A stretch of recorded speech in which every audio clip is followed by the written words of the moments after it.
हाथ टाइट कर लिया हाथ। हाँ उन्हें दीजिए।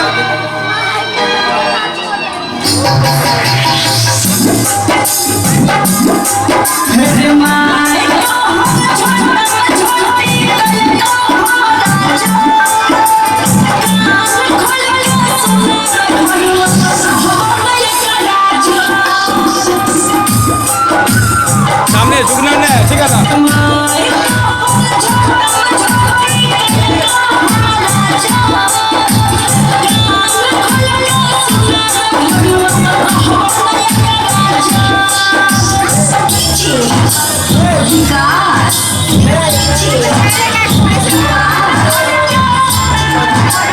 उसको छोड़ दीजिए, छोड़ दीजिए।